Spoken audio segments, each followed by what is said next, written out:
ঘরোয়া রান্না ও ঈদ ব্লগে সবাইকে স্বাগত জানাই। এখানে দেখুন পটল নিয়েছি, এগুলো এবার কেটে নেব। সবার প্রথমে পটলের ওপরে যে পাতলা স্তর থাকে সেটা এইভাবে ছুরির সাহায্যে তুলে নেব। এই রেসিপিটি বানানোর জন্য এখানে আমি 7 পিস পটল ব্যবহার করলাম। আপনারা চাইলে এর পরিমাণ বাড়িয়ে বা কমিয়েও নিতে পারেন। নিরামিষের দিনে দুধ মৌরি পটল আমার মতো করে বানিয়ে দেখবেন, এর স্বাদ হয় অসাধারণ। পটলের দুই দিকের অংশ কেটে নেওয়ার পর মাঝ বরাবর কেটে নেব। এইভাবে বাকি পটলগুলো কেটে রেডি করে নেব। আজকের রেসিপিটি আপনাদের কাছে ভালো লাগলে অবশ্যই একটা লাইক দিয়ে কমেন্টে জানাবেন। এই পর্যায়ে দেখুন সমস্ত পটলগুলো কেটে নিয়েছি আর একটা পাত্রের মধ্যে জল নিয়েছি। সেই জলের মধ্যে কেটে রাখা পটলগুলো দিয়ে ভালো করে ধুয়ে পরিষ্কার করে নেব।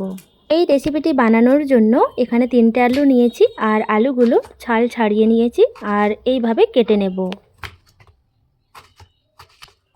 আলুগুলো কেটে নেওয়ার পর এগুলো ভালো করে ধুয়ে পরিষ্কার করে নিয়েছি।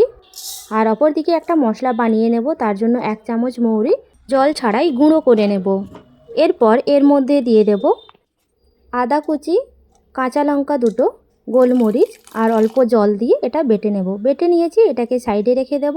অপর দিকে কড়াই গরম করে তাতে পরিমাণ মতো সর্ষের তেল দিয়ে দিলাম।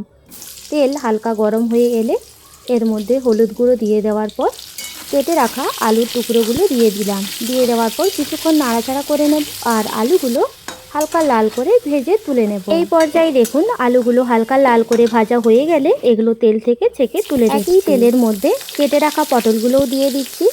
পটলগুলো দিয়ে দেওয়ার পর এইগুলো হালকা লাল করে ভেজে নিতে হবে।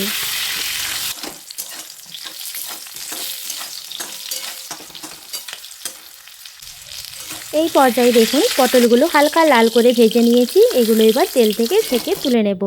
তুলে নেওয়ার পর একই কড়ার মধ্যে 2 চামচ মতো সর্ষের তেল দিয়ে দিলাম। এরপর দিয়ে দিচ্ছি একটা গোটা শুকনো লঙ্কা, 1 চা চামচ গোটা জিরা আর এলাচ দারুচিনি দিয়ে দেওয়ার পর একটা টমেটো কুচি দিয়ে দিলাম। দিয়ে দেওয়ার পর টমেটো কিছুক্ষণ নাড়াচাড়া করে নেব। এরপর দিয়ে দিচ্ছি স্বাদ অনুযায়ী লবণ, এতে করে টমেটো নরম হয়ে যাবে। কিছুক্ষণ নাড়াচাড়া করে নেওয়ার পর এর মধ্যে আগে থেকে বেটে রাখা মৌরি, আদা, কাঁচা লঙ্কা, গোলমরিচ একসাথে বেটে রেখেছিলাম সেটাই এখানে দিয়ে দিলাম। দিয়ে দেওয়ার পর কিছুক্ষণ এইভাবে নাড়াচাড়া করে নেওয়ার পর এর মধ্যে এক এক করে গুঁড়ো মশলা দিয়ে দেব। তার জন্য সবার প্রথমে দিয়ে দিলাম হলুদ গুঁড়ো, ঝাল লঙ্কার গুঁড়ো, ধনে গুঁড়ো আর কাশ্মীরি লঙ্কার গুঁড়ো। দিয়ে দেওয়ার পর ভালো করে মশলা কষিয়ে নিতে হবে। অল্প জল দিয়ে দিলাম। জল দিয়ে আবারও ভালো করে নাড়াচাড়া করে নেব। এই পর্যায়ে দেখুন মশলা খুব সুন্দরভাবে কষানো হয়ে গিয়েছে আর তেলও আলাদা হয়ে গিয়েছে। ভালো করে নাড়াচাড়া করে নেওয়ার পর এর মধ্যে ডেসিকেটেড কোকোনাট দিয়ে দিলাম 1 চামচ মতো। দিয়ে দেওয়ার পর আবারও ভালো করে নাড়াচাড়া করে নেব।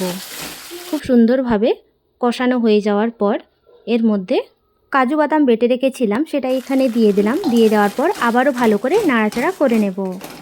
দুধ মৌরি পটল আপনারা একবার হলেও আমার মতো করে বানিয়ে দেখবেন। আশা করি আপনাদের এই রেসিপিটি অনেক ভালো লাগবে।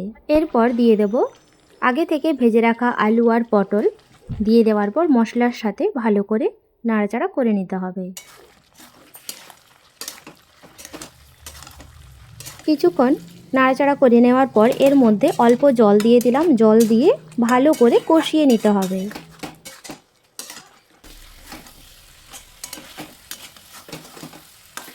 বেশ কিছুটা সময় নিয়ে আলু আর পটল কষিয়ে নিয়েছি।